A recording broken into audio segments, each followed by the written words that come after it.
आजाद भारत में जन्म लेने के बाद मुझे वो पीड़ा और अपमान से नहीं गुजरना पड़ा जिस पीड़ा और अपमान से मुझसे पहली पीढ़ियों को गुजरना पड़ता था, और उसका श्रेय हमारे राष्ट्रीय आंदोलन के नेताओं को जाता है, जिसमें नेताजी सुभाष चंद्र बोस जी का नाम अग्रणी पंक्ति में है। तो मेरे लिए ये सौभाग्य है कि मैं यहाँ मुझे बुलाया जाए और मैं उनके बारे में बात करूं। परम सौभाग्य। आप भी जो सब यहाँ आए केवल वक्ताओं को सुनने नहीं आए, केवल नेताजी के बारे में जानकारी लेने नहीं आए। आप में से बहुत से लोग होंगे जिनका अध्ययन मुझसे या औरों से कहीं ज्यादा होगा।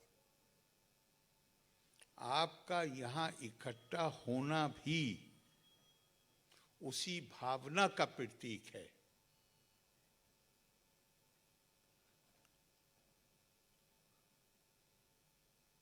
जो श्रद्धा आपके मन में है,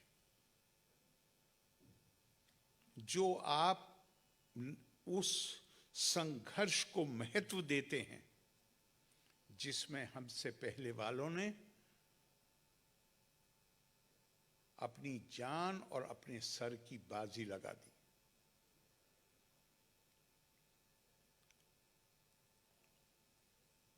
हमारे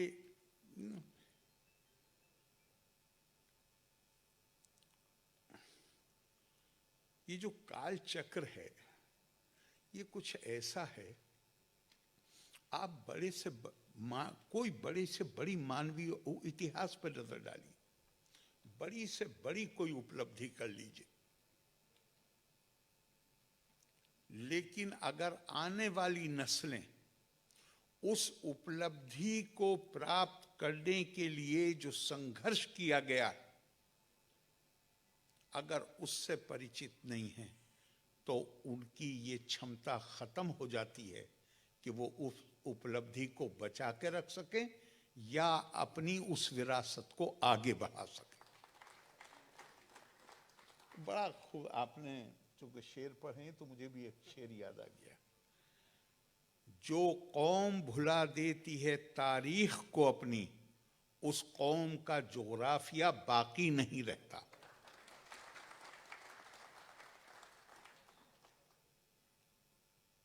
हमें ये, और तालियों से भी ज्यादा मैं कहूँ गौर कीजिएगा इन चीजों पर।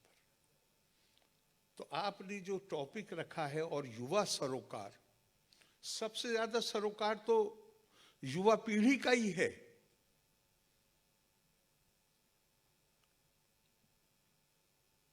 अगर उनके अंदर पूरी चेतना नहीं होगी, अगर उनको पूरा आभास नहीं होगा, तो हमारी सारी विरासत, चाहे सांस्कृतिक हो चाहे राजनीतिक हो, सब खतरे में आ जाएगी। इसी वो तो बुनियादी चीज है। मैं बहुत दफा गौर करता हूं, मैं कुछ नेताजी के ऊपर बोलना लिख के लाया, लेकिन मैं उसमें नहीं जाता हूं। मैं बिल्कुल जो मेरे दिल में है बात वो आपसे कहना चाहता हूं। किन को हम याद करते हैं, ये दुनिया तो पता नहीं कब से चल रही है और कितनी आबादी है। हम याद किसको करते हैं, किसकी यादगार हम मनाते हैं। एक बुनियादी बात हमेशा ध्यान रखिए, इंसान उसको याद करता है जिससे उसे फायदा हासिल होता है, जो उसको प्रेरणा देता है, जो उसकी जिंदगी को बेहतर बनाने में मदद करता है, वो हमारे आदर्श पुरुष होते हैं। उनको हम याद करते हैं। और भारतीय परंपरा के अनुसार दुनिया में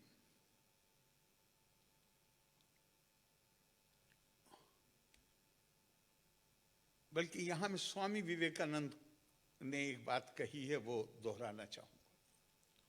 भारत के लिए कहा है कि भारत के केवल 2 राष्ट्रीय आदर्श हैं, केवल 2, त्याग और सेवा।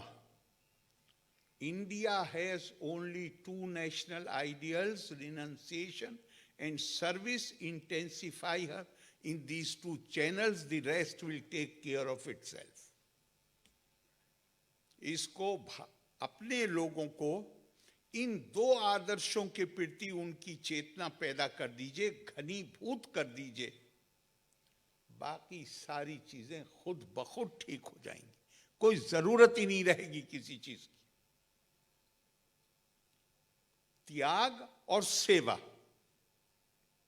किसकी सेवा?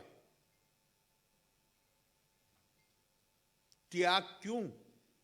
भाई अगर आप किसी दूसरे के लिए काम कर रहे हैं तो और कुछ भी नहीं, आप अगर त्याग कर रहे हैं तो कम से कम अपनी क्षमता, अपनी एनर्जी, अपनी शक्ति का त्याग तो कर ही रहे हैं ना।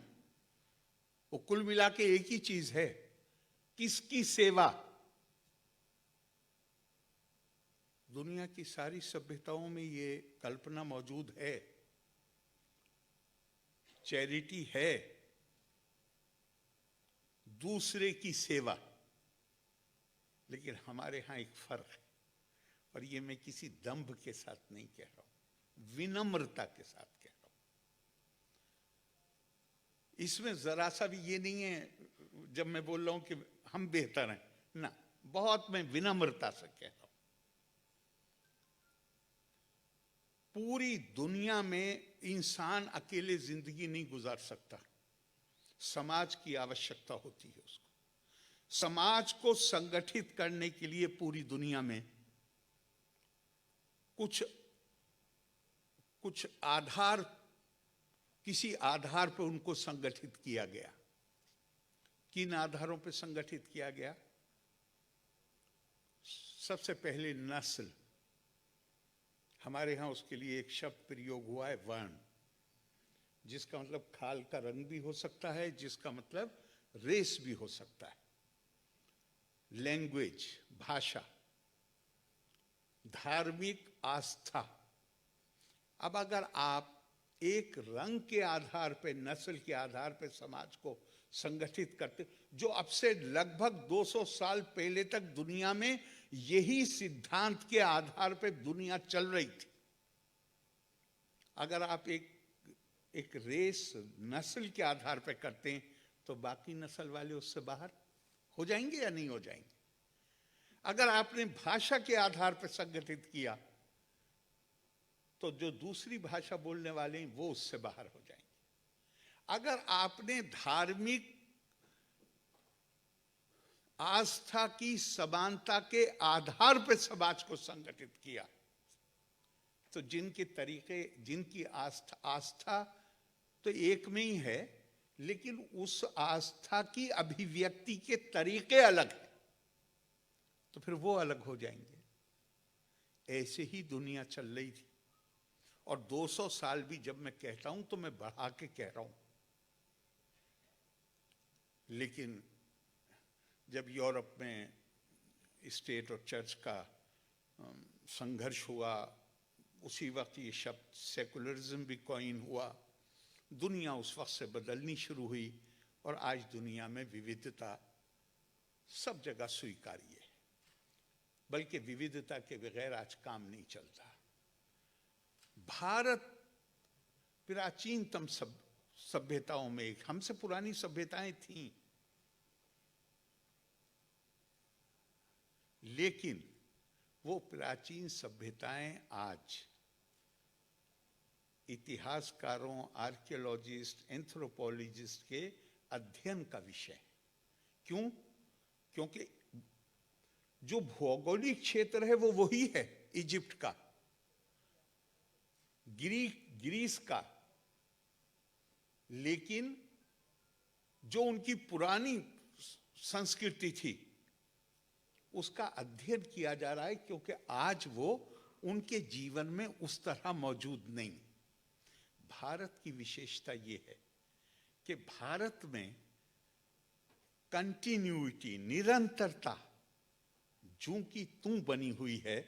भले ही मैं ये भी नहीं कह रहा हूं कि हम कोई एक राजनीतिक इकाई थे, नहीं, लेकिन निश्चित तौर पे हम एक सांस्कृतिक इकाई थे, आज भी हैं, और वो सांस्कृतिक इकाई आज की जो राजनीतिक सीमाएं हैं उसको भी पार कर जाती है। और वो इसलिए इसको प्राचीनता जो हमारी है उसकी विशेषता है उसकी निरंतरता, वो निरंतरता बनी हुई। वो कैसे बनी हुई है निरंतरता? इसलिए कि हमने ना तो कभी रेस को आधार बनाया समाज को, अपनी संस्कृति को, अपनी सभ्यता को परिभाषित करने के लिए, ना हमने भाषा को बनाया, ना हमने धार्मिक आस्था और उसकी अभिव्यक्ति को उसका आधार बनाया। हमारे यहां तो कहा गया भारत को कैसे परिभाषित किया गया? भारत को परिभाषित किया उत्तरम यत् समुद्र से हिमाद्रि चैव दक्षिणम वर्षम तत् भारत नाम भारतीय संतति।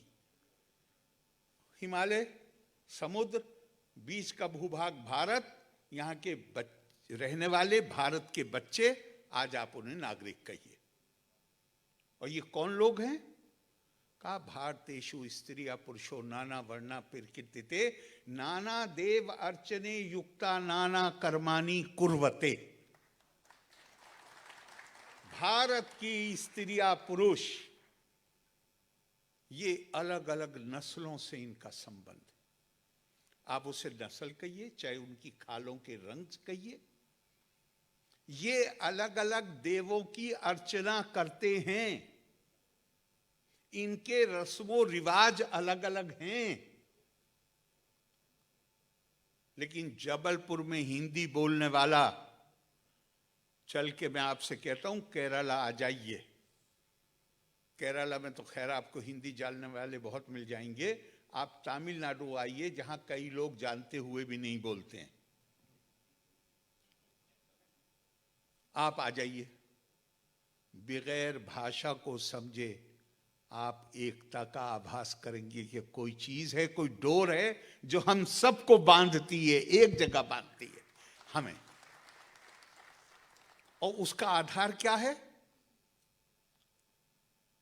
मुझे इतना खूबसूरत लगता है श्रीमद् भागवत में, गीता में नहीं, श्रीमद् भागवत, कपिल मुनि देव आहुति संवाद, उसमें एक श्लोक है, अथ माम सर्वेषु भूतेषु भूतात्मानं कीर्तालायम अर्चाए दान मानाभ्यम मैत्री अभिनेन चक्षुषा। कितने कब कहा है ये? आज का नहीं है, सांख्य योग से आता है। क्या कहा? जब ज्ञान की प्राप्ति हो गई तो हमारे उपनिषदों में कहा गया है, तप को परिभाषित करने के लिए कहा गया। तप क्या है? बहुत सारे जवाब आए, लेकिन एक जवाब आया कि तप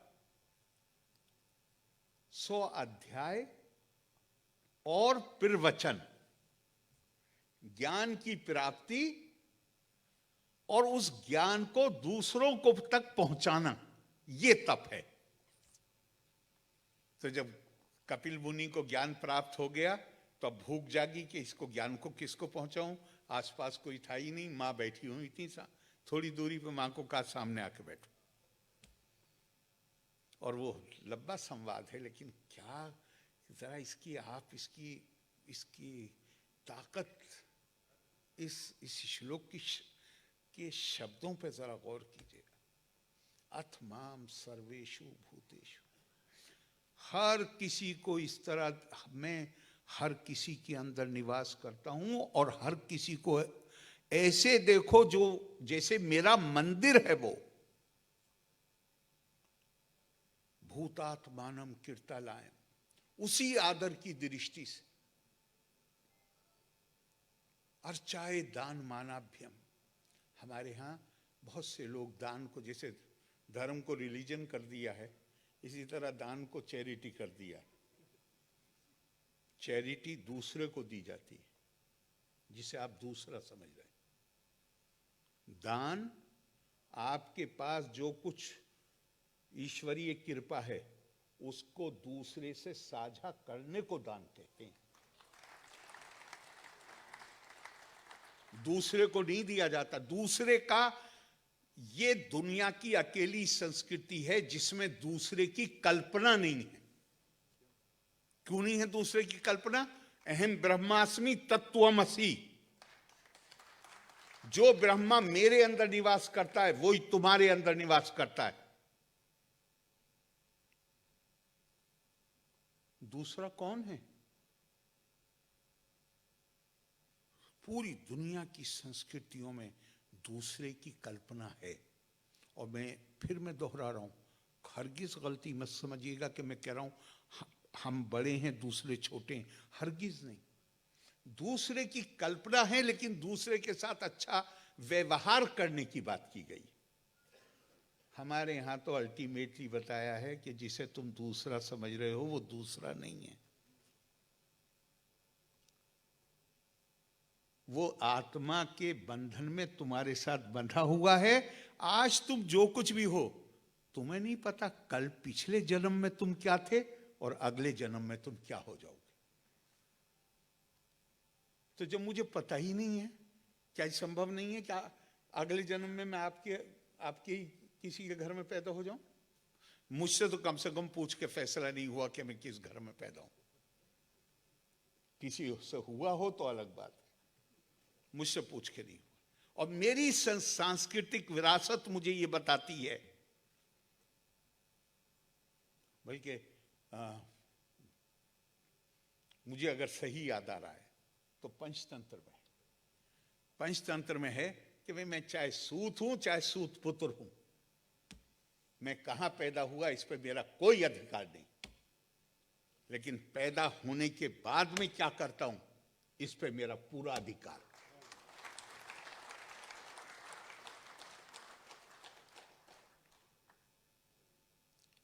और जो जाहिर है मैं वो करूंगा कि जिससे, अगर मैं उस चीज को मानता हूं तो मैं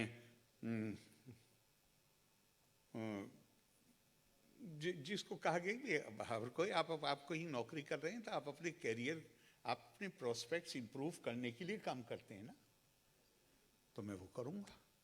तो मैं ये मानता हूं कि हमारे जो इतिहास पुरुष, और यहां हम बात कर रहे हैं नेताजी सुभाष चंद्र बोस, अगर एक शब्द मुझे अपनी संस्कृति से मिलता है जिसे मैं नेताजी के लिए इस्तेमाल कर सकूं, तो वो धीर पुरुष थे। धीर पुरुष। और राजा भर्तृहरि तो यहीं के थे ना, मध्य प्रदेश के, उज्जैन के, मध्य प्रदेश के। उन्होंने कैसे परिभाषित किया है धीर पुरुष को? उन्होंने धीर पुरुष को परिभाषित किया है कि निंदन्तु नीति निपुण। मेरा जो नीति के जानने वाले लोग हैं वो चाहे मेरी निंदा करें और चाहे मेरी स्तुति करें, स्तुतिवन्तु। लक्ष्मी समाविस्तु गच्छतु या यथेष्टम। लक्ष्मी मेरे घर में आए, रहें या चली जाएं। आदा येवा मरण मस्तु युगांतरे वा। मुझे आज मौत आ जाए या सैकड़ों साल जीऊं, न्याय यात पात पिरवी चलंतु पदम न धीरा। चाहे निंदा हो, चाहे प्रशंसा हो, चाहे लक्ष्मी आए, चाहे लक्ष्मी जाए, चाहे मौत आ जाए, चाहे मौत 100 साल बाद आए, लेकिन जो धीर पुरुष होते हैं वो न्याय के रास्ते से विचलित नहीं होते। और ये केवल, वो तो राज ऋषि थे भर्तृहरि, ये केवल उन्होंने नहीं कहा है। अगर मुझे सही याद है तो शायद ऋग्वेद में आया है, न धनेन न ज्ञानेन न पिरजया त्यागे केन अमृतत्व मनुष्य। जीवन, अगर आप जीवन में को अमर बनाना चाहते हैं, अमर का मतलब ये नहीं होता है कि आप 1000 साल जिएंगे। अमर का मतलब ये होता है कि पता नहीं 1000 साल 10,000 साल लोग आपके कार्यों को याद रखेंगे। तो उन्होंने कहा ये जो अमृतत्व है ये ना धन से प्राप्त होता है, ना ये ज्ञान से प्राप्त, ज्ञान से भी प्राप्त नहीं होता। ज्ञान का कितना महत्व है हमारी संस्कृति में, ये कहा ये ज्ञान से भी प्राप्त नहीं होता, ये पब्लिक अप्रूवल से भी प्राप्त नहीं होता। कि हम इलेक्शन जीत गए तो हम ठीक हैं और इलेक्शन गड़बड़ हो गया तो गलत है, ना, ये उससे भी नहीं प्राप्त होता। फिर जया पब्लिक अप्रूवल से भी नहीं प्राप्त होता। ये तो केवल एक चीज से प्राप्त होता है और वो है त्याग, रिनंसिएशन।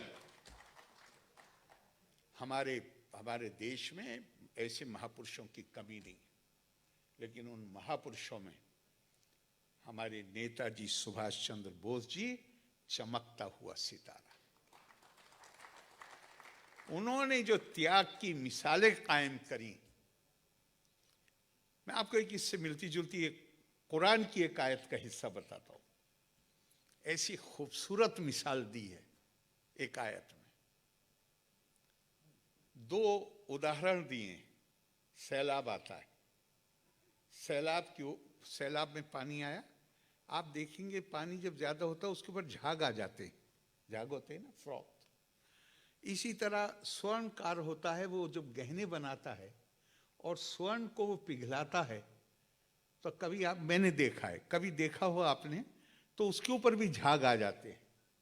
तो कुरान अपनी लाइन में कहता है जिस तरह सैलाब का झाग और स्वर्णकार द्वारा पिघलाए गए सोने के ऊपर हुआ झाग बगैर किसी उद्देश्य को पूरा किए हुए खत्म हो जाते हैं, वो तो खत्म हो जाते हैं, लेकिन स्वर्ण जो होता है उससे गहने बन जाते हैं।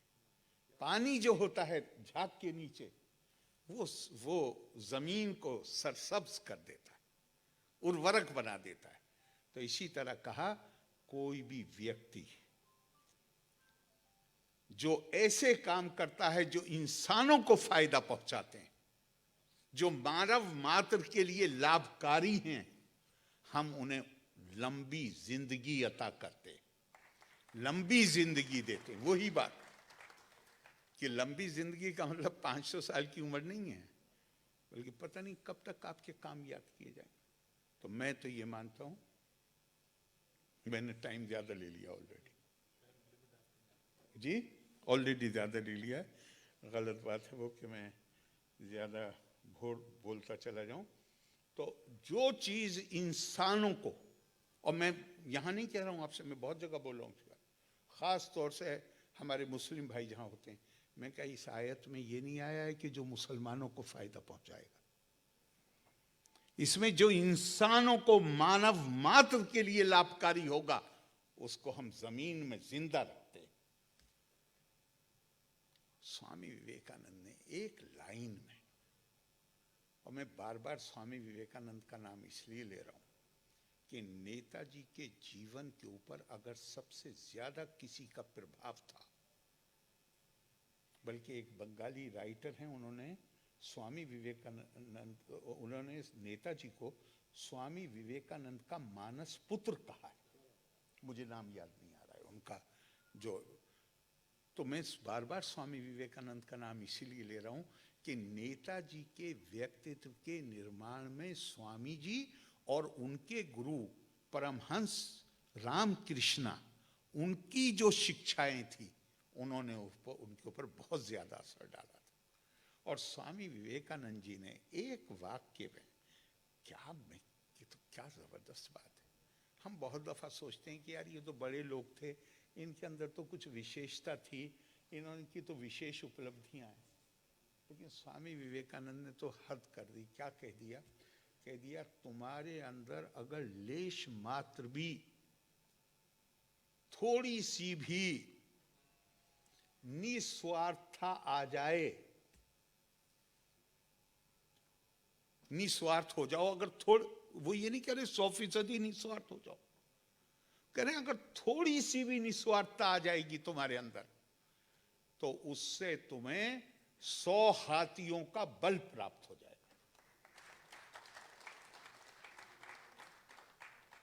तो फिर आप क्या नहीं कर सकते हैं।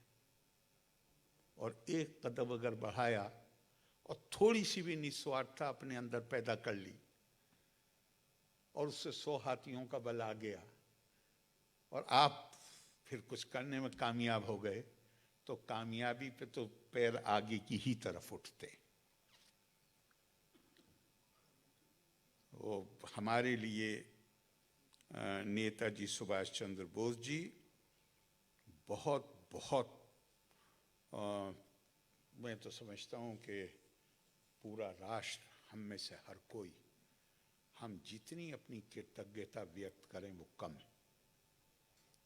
आज़ादी हासिल हुई, बहुत हमारे बहुत बलिदानी है, बहुत त्यागी, बहुत तपस्वी, बहुत बड़े बड़े नेता, लेकिन कभी इस गलतफहमी में मत रहिएगा कि, वैसे भी मैं आपको बता दूं, भारतीय परंपरा में सिंगल वर्जन स्टोरी को हमेशा खतरनाक बताया गया। वक्त करता है परवरिश बरसों, हादसा एकदम नहीं होता। बहुत सारे चीजें हैं जो जिम्मेदार होती हैं। अब हम, ये मौका ऐसा नहीं है कि मैं किसी की आलोचना करूं, लेकिन इसमें कोई शक नहीं है कि हमने नेताजी के मामले में, आईएनए के मामले में हमने नाशुक्री दिखाई। जो कृतज्ञता का भाव होना चाहिए था उसकी अभिव्यक्ति हमने नहीं की। और इसमें सबसे अच्छी मिसाल जो है वो है जस्टिस मुखर्जी हैं या चटर्जी हैं, बंगाल में, जी जस्टिस मुखर्जी। क्लेमेंट एटली जिस वक्त भारत आज़ाद हुआ है, और वो आज़ादी के काफ़ी बाद वो भारत आए और जस्टिस मुखर्जी के मेहमान थे चक्रवर्ती, मणिभूषण चक्रवर्ती उनके मेहमान थे। तो जब वो उनके यहाँ रुके हुए थे तो इन्होंने उनसे, क्लेमेंट एटली से कहा कि आपने जिस तेजी के साथ भारत को, उन्होंने तो इंडिपेंडेंस, स्वतंत्रता का शब्द प्रयोग नहीं किया है, उन्होंने तो ट्रांसफर ऑफ पावर का शब्द प्रयोग किया है ऑफिशियल डॉक्यूमेंट्स। तो उन्होंने कहा कि ये जो आपने ट्रांसफर ऑफ पावर करने में इतनी आतुरता दिखाई, इतनी जल्दी दिखाई, ये तो हमारे फ्रीडम मूवमेंट के लीडर भी ये उम्मीद नहीं कर रहे थे। जो इनफैक्ट जो घोषित तिथि थी वो भी 48 की थी। ये सही है कपिल सिंह जी का? हाँ जी, 48 की थी ना जी, वो था। तो उन्होंने कहा कि आखिर ऐसी क्या जल्दी थी, आपको क्या घबराहट पैदा हो गई थी? 1942 का आंदोलन तो तकरीबन काबू में आ चुका था। उन्होंने कहा 1942 का आंदोलन पूरी तरह काबू में आ गया था, हमारे लिए कोई जल्दी नहीं थी। लेकिन नेताजी सुभाष चंद्र बोस और आईएनए की गतिविधियों ने अंग्रेज के दिल में डर पैदा कर दिया था कि केवल जन आंदोलन नहीं बल्कि भारत की जो सशस्त्र सेनाएं हैं और भारत की पुलिस है वो हमारी आज्ञा की अवहेलना करना शुरू कर देंगे। और उससे 1857 की यादें उनके दिमाग में ताज़ा हो जाती थीं। हम वो स्थिति नहीं आने देना चाहते थे और हमें लगता था कि वो स्थिति बहुत जल्दी पैदा हो जाएगी जहां हम आदेश देंगे और सिपाही ऑफिसर उस आदेश को मानने से इनकार कर देंगे और वो भयावह स्थिति होगी। हम वो भयावह स्थिति नहीं पैदा होने देना चाहते थे। लेकिन मेरे ख्याल से क्लेमेंट एटली के ये जुमले भी जब उन्होंने कहे ये वाक्य उसके भी बहुत सालों के बाद हमें पता चले ये कैसे संभव है कि जहां इतने बड़े फैसले को उसको अंग्रेजी का शब्द प्रयोग करूं तो एक्सपीडाइट किया गया तो वो आखिर ऑफिशियल रिकॉर्ड्स में ना हो, ये कैसे संभव है।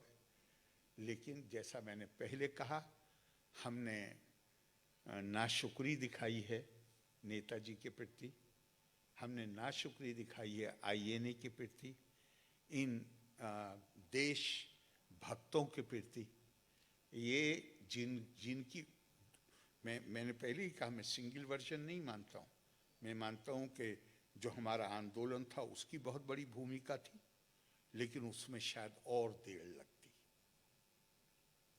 नेताजी और आईएनए उन्होंने उसको बहुत ही तेजी के साथ और अंग्रेज मजबूर हो गया बगैर हमारे कहे हुए।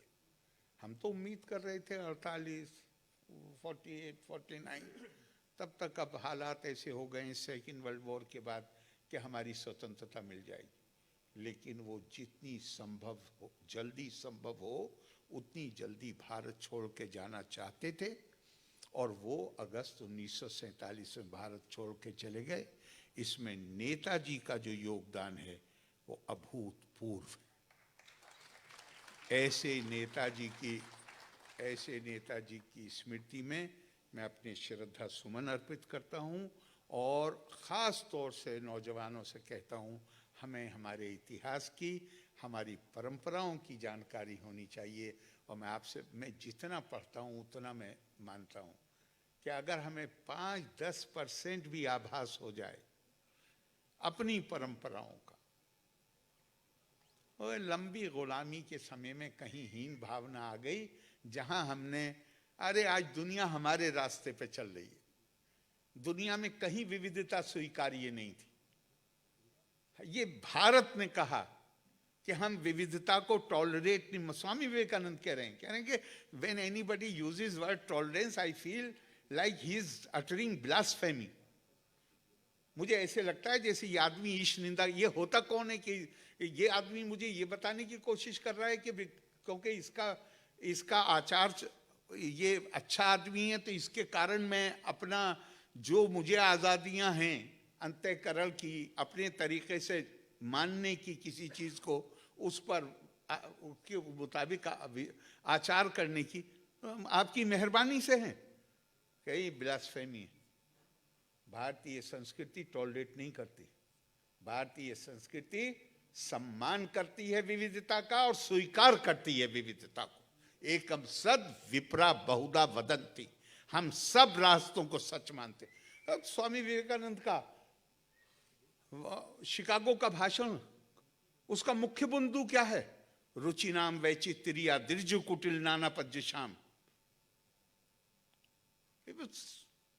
हम सब अपनी अपनी प्रवृत्ति के अनुसार, अपनी सोच के अनुसार, अपने इंक्लिनेशन के अनुसार विभिन्न, जिस तरह नदी नाले अपने अपने रास्ते से चलते हुए समुद्र में मिल जाते हैं, हे प्रभु इसी तरह हम सब अपनी अपनी प्रवृत्ति के अनुसार, पर हम आखिर में तो आप में ही लीन हो जाते हैं। ये भारतीय संस्कृति, ये भारतीय संस्कृति सिर्फ हमारी समस्याओं को खत्म नहीं कर सकती, ये भारतीय संस्कृति दुनिया में रास्ता दिखा सकती, दुनिया को एक नए वर्ल्ड ऑर्डर का मार्ग प्रशस्त कर सकती है। इसलिए खास तौर से हमारे नौजवानों की जिम्मेदारी है। आपने मुझे आमंत्रित किया, आपने ये मौका दिया कि मैं जबलपुर जैसे ऐतिहासिक शहर में जिसके साथ नेताजी की यादें जुड़ी हुई हैं, मैं यहाँ पे अपनी बात कह सकूं। और आपने इतनी